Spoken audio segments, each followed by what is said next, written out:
Did. Hey, everybody. Let's just go for it. Okay. Hello. This is us, raw and live. January. We made it into the next year.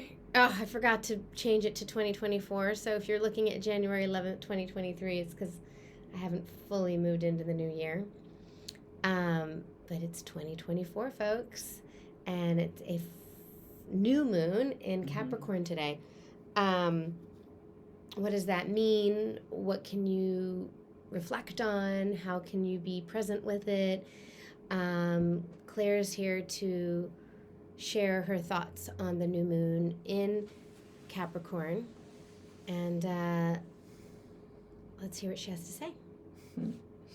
Hi, everybody. And I just wanted to point out that Jamie and I collectively decided to take a break on the full moon in Cancer, which was right after the holiday of Christmas. So I think it was, December 26th. And we intentionally, we were both in different parts of the world and really experiencing the full moon in. I just wanted to give a shout out to that. Yeah, I'm glad you did. That full moon was really, really big. Yeah. The moon's sign is Cancer, and so full moon in Cancer was just big. And if you were wondering what happened to you on December 26th, that might have something to do with it. It was really, really, it's kind of like about, it was just real depth full moon, like the depth of the ocean and all that. So why don't you just mention that?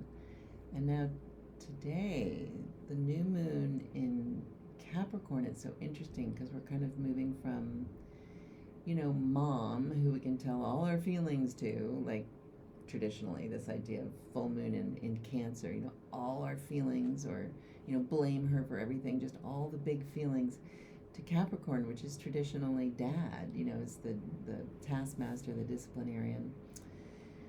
But what I'm here to tell you today is an insight that I had for myself about this new moon. I always tell you that the order of operations with moon work is it's moon first. Think about the moon first. Don't go straight to the sign.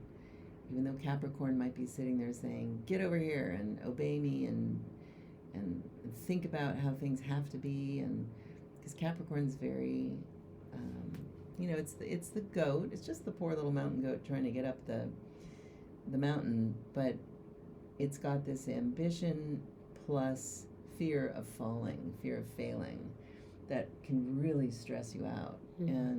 But it can also really help you get the job done. But it's Capricorn's eyes are kind of set close together.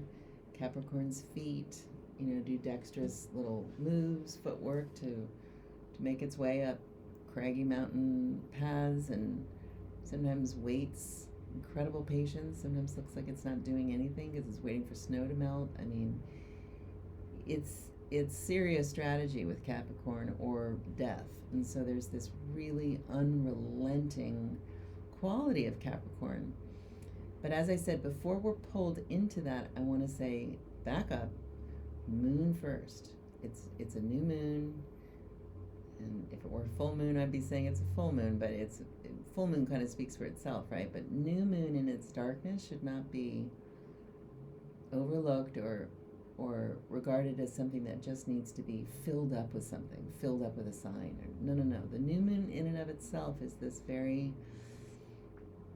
is an inflection point, a vulnerability that allows us to really create an intention. And I was thinking that with the new moon in Capricorn, it's really about enlisting those energies of Capricorn to do the moon's bidding, to do the moon's work, to allow your intentions in your new moon to be carried out faithfully. I mean, that's a way to speak to Capricorn through the energy of the moon. And then I really got this great idea, I think, about picturing that mountain goat as pregnant.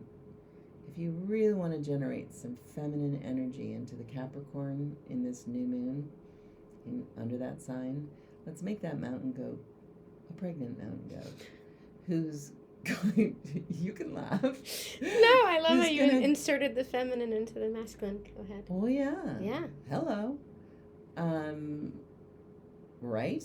I mean, that's the power of Moon first.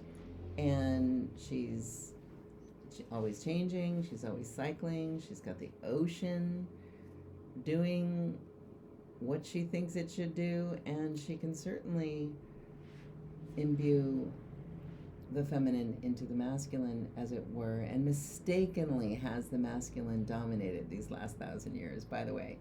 That was a typo that just kept on going. So, as I said, if we picture the mountain goat as a pregnant female, what does she need to get up the mountain? It's a kind of a different story. It's not so much about getting the corner office and the CEO. That's often used in a description of a Capricorn, sort of a leader, quote unquote. But let's look at it differently. She's definitely going to get up the mountain, and she's definitely going to do what her body tells her to do, and she's definitely got something to listen to, not the little baby inside of her, but the divine feminine. She is going to get serious about her femininity. That is the Capricorn in the new moon. I love that. It resonates. I feel like I had my own thought today around how to do business as a woman. Like, anyway, it's interesting to take these themes that you just said and just notice what's come out of your own mouth or in your own mind in the last 24 hours or so. And then,